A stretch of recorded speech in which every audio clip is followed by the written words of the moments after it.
What were your thoughts watching Shedeur Sanders during the draft, and how do you see things working out for him this year? There's a thing called homiletics, teaching and preaching. It means you use one letter to bring the subject, to bring all the subjects. I was both, pissed and then pleased. You know what I'm saying? Because I know how hard he pursued that dream. You know, how hard he talked about wanting to be drafted higher than his dad. It was one of the things that made him work. And how badly he wanted to go play in the NFL. There were times he was like, him and his brother, look, can we talk to you about talking to my dad to let us go to the NFL? I said, keep me out of that. Keep me out of that. I better do you. You know, something. Don't put me in that. Don't put me.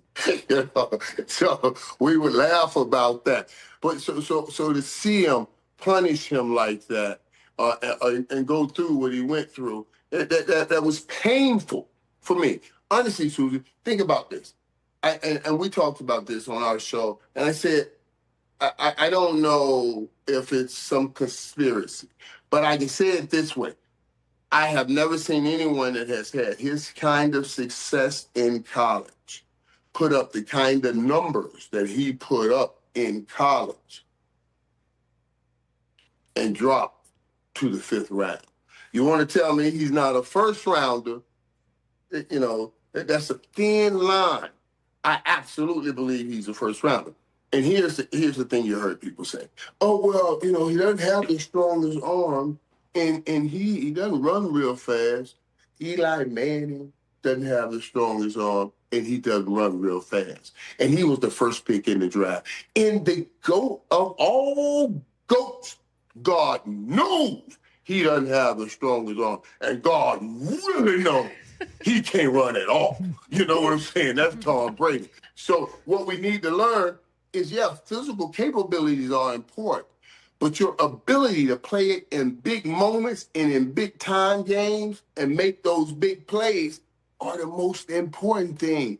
And that's playing football shoulders up. And that's what I saw in Shedeur all the years of watching. And now he'll get a chance to do. I thought he'll have a different approach coming into the NFL, because everywhere he's gone, he had to work his way up from the bottom. All they did by doing this, even though it was painful to watch him drop, I was pleased with how he handled it. They gave him that same start again. He'll start from the bottom and climb his way up, and he'll make it work. I can't wait. What if he wins the starting job this year?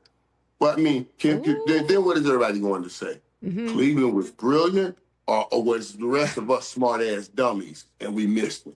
Yeah, because he basically has had a great minicamp. In early May, he was out there competing, and we all know that it's Joe Flacco, Kenny Pickett, Dylan Gabriel, and himself as Deshaun Watson rehabs. But even so, you're absolutely right. I mean, is this another one, like Colleen, you can jump in if you want, but like, I think it's just an interesting question. Will they look brilliant, or will they just look lucky? Yes, will Cleveland look brilliant? I think that is something that could actually happen. No one has ever said that, ever, in the history. Can we get you to play the win-loss game, the Cowboys win-loss game? Can we go through the season? We'll just a quick one? Oh, yeah, let's do that. Let's do it. We got music? You ready, RJ? This is very exciting. All right, here we go, guys. This is my favorite time of year. This is like Christmas for me. I love these. You ready, RJ? You got music? Little NFL films? All right, here we go. Week 1 at Philadelphia. Let me give you something. Week 1, Dallas wins at Philadelphia. Philadelphia is getting pat on the back. Wow. Let me pat on the back. Saying, good job last year. Good job last year. Good job last year. Getting pat on the back. And Dallas, with a new head coach, focuses in, new players. They get down to the little the little things, knocking them down, and they win that game. That's going to be the opener Thursday night. That's going to send everybody crazy. Fantastic. Week 2, Giants visiting. Come on, come on. You know. Yeah, all right. We know that. Okay. Week 3 at Chicago. That's going to be a very good game, because Ben Johnson's going to try to put in a lot of things. But Dallas will win because it's early on. I would worry about that game later on as Caleb Williams and Ben Johnson gets more of a relationship. But Dallas wins earlier. Week 4, Green Bay at home. The game's in Dallas? Mm-hmm. That'll be their first loss. Ooh. Week 5. Week 5 that'd at first loss for Green Bay. Okay. Yeah, Green Bay. Okay, Week 5 at the Jets. Loss, right? Oh, come on, man. Come on. Yeah. I mean, that's a win. That's a win. What do you think? Is that a win? Yeah, that'd be the Jets. Just to feel, they'll beat the Jets. They'll beat the Jets. Okay, Week 6 at Carolina. They'll beat Carolina. Week 7, Washington. Ooh, That's a good one. Careful. That's a Where's great that one. game? Trap game. That game in Washington or in Dallas? No, it says that's in Dallas. Oh, we'll win that game in Dallas. Ooh. All right. The Christmas game, I'm worried about. They're coming back at Christmas. Yeah, Week 8 at Denver. That is secondary. I think they'll get Denver. They get Denver. It's been a tough game, though. Denver will be a tough game. Coach to coach. So what are you taking? So they win? I'm taking Denver. I'm taking Dallas. I'm taking Dallas. The air is not that thin. Week 9, home for Arizona. You'll beat Arizona. You'll beat Arizona. Week 10 I'm telling you, we got a good season going. If these guys are going to come together, I just see this. And Colin, you asked me about Tyler Booker.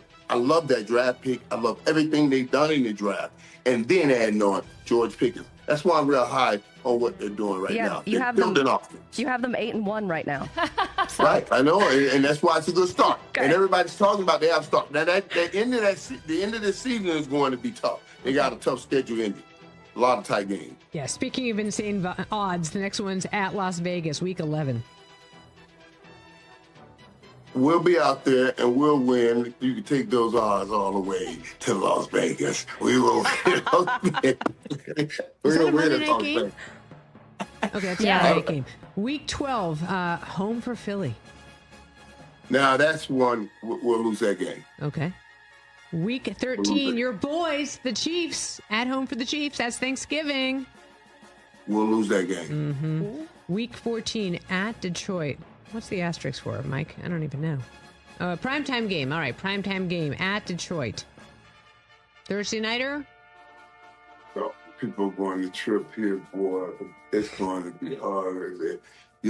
After you lose 2 in a row, everybody starts flipping. Mm-hmm. You know, it'll be pressure, and then Dallas will lose 3 in a row here. Ooh, so you're saying Week 15, Minnesota lost? No, Dallas will beat Minnesota week 15. Okay, all right. They'll come off that 3-game slide. Oh, yeah, They'll have 4 losing games, 4 games. They'll come back and win. They'll come back and beat Minnesota. Week 16, home for the Chargers. They'll beat the Chargers. Now, that Christmas game, go ahead on. They'll beat the Chargers. Okay. All right. Week 17, at